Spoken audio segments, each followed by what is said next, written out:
Bonjour et bonsoir, et bienvenue dans cette vidéo. Je veux vous présenter l'actualité du Barça si vous êtes nouveau sur la chaîne.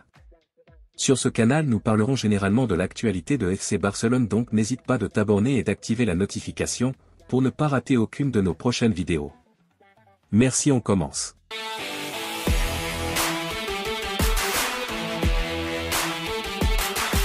Barça, la sanction de Xavi est tombée. Suite à son expulsion lors du match entre le FC Barcelone et Retafe, 0-0, Xavi était conscient qu'il risquait une sanction importante. Le verdict est désormais tombé.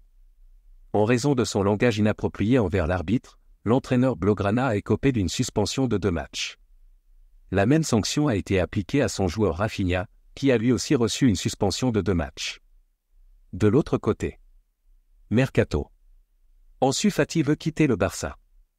Lors du week-end dernier, le FC Barcelone a été contraint au match nul face à Retafe lors de la première journée de la Liga, 0-0. Malgré le match haché, Xavi a tenté de dynamiser le jeu en offrant une chance à ABDE de jouer, ainsi qu'en lançant le jeune Lamine Yamal en sortie de banc. Ces deux ailiers semblent avoir dépassé Ansu Fati dans la hiérarchie, étant entrés en jeu avant lui. Cette situation est apparemment de trop pour l'attaquant espagnol. En effet, AS rapporte qu'Ansu Fati a pris la décision de quitter le FC Barcelone. Après avoir été au cœur des rumeurs de transfert tout au long de l'été, la pépite espagnole âgée de 20 ans a informé son entourage de son choix. Quitter le Barça est inévitable. Malgré son espoir de convaincre son entraîneur de le retenir, la rencontre face à Retafe a montré que Xavi comptait également sur d'autres joueurs à son poste. Cependant, AS précise que l'Atlético Madrid n'a pas encore exprimé son intérêt pour recruter Ansu Fati, qui devrait probablement recevoir de nombreuses offres dans les jours à venir. Barça. Deco nommé nouveau directeur sportif du FC Barcelone.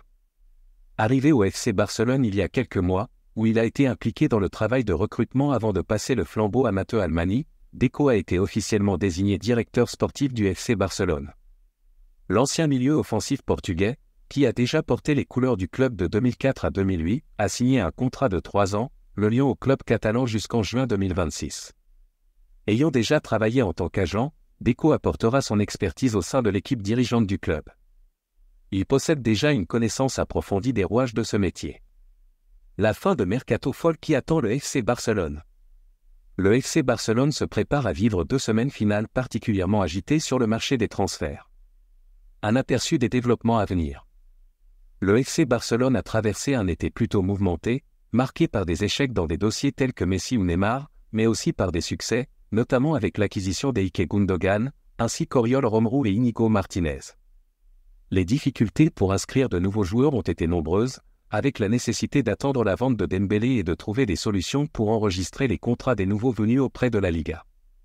Une grande source de soulagement pour Xavi et les supporters, mais la période de mouvement n'est pas terminée.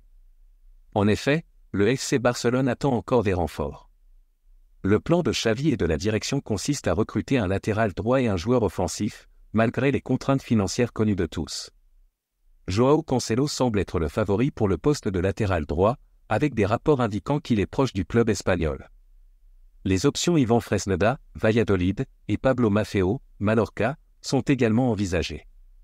En ce qui concerne le joueur offensif, la situation est plus complexe. Le Barça nourrit des rêves de recruter Bernardo Silva, bien que cette piste soit difficile à concrétiser pour des raisons évidentes. Joao Félix est également envisagé, car le joueur et l'Atlético de Madrid seraient favorables à un transfert à Barcelone. Cependant, Xavi reste prudent, n'étant pas entièrement convaincu par cette option. Il est probable que Matteo Almani et son équipe disposent d'autres noms sur leur liste qui n'ont pas encore été divulgués, tandis que des sources de presse ont rapporté que Talisca, Al Nasser, avait proposé ses services au club catalan. En outre, il y a les départs. Plusieurs joueurs pourraient quitter le club d'ici la fin août. Certains sont indésirables, comme Clément Lenglet ou Sergino Dest, tandis que d'autres sont dans une situation plus incertaine. Bien qu'ils ne soient pas considérés comme indésirables, le club ne retiendrait pas ces joueurs en cas d'offres intéressantes. Cette situation s'applique à de nombreux joueurs tels qu'Ansu Fati, Ferran Torres, Eric Garcia ou Ozed ABDE, dont les départs pourraient libérer des fonds pour de nouveaux recrutements. La fin du marché des transferts estivales s'annonce donc plus mouvementée que d'ordinaire du côté de Barcelone. Déclaration de Deco sur Neymar et situation de Xavi au Barça. Le jour était consacré à Deco à Barcelone. Récemment nommé directeur sportif du club catalan, l'ancien milieu de terrain portugais a été interrogé au sujet de la signature de Neymar à Al Hilal. Cela lui a permis de confirmer l'intérêt du FC Barcelone pour le joueur brésilien, tout en soulignant l'incapacité des Blaugrana à conclure un tel accord. Tout le monde sait qu'en ce moment, malheureusement, en raison de notre situation économique, il était impossible de réaliser une telle signature. Nous aurions eu besoin d'un accord avec le PSG ou d'une entente avec les Saoudiens, ce qui n'a pas été le cas. Cela aurait dû être économiquement viable pour nous, mais cela n'a jamais été une solution en raison de la situation financière du club, a-t-il expliqué à la presse espagnole. Merci de l'avoir suivi, n'oubliez pas de s'abonner et d'activer la notification pour ne pas rater aucune de nos prochaines vidéos et quittez votre like pour plus d'encouragement, merci à bientôt.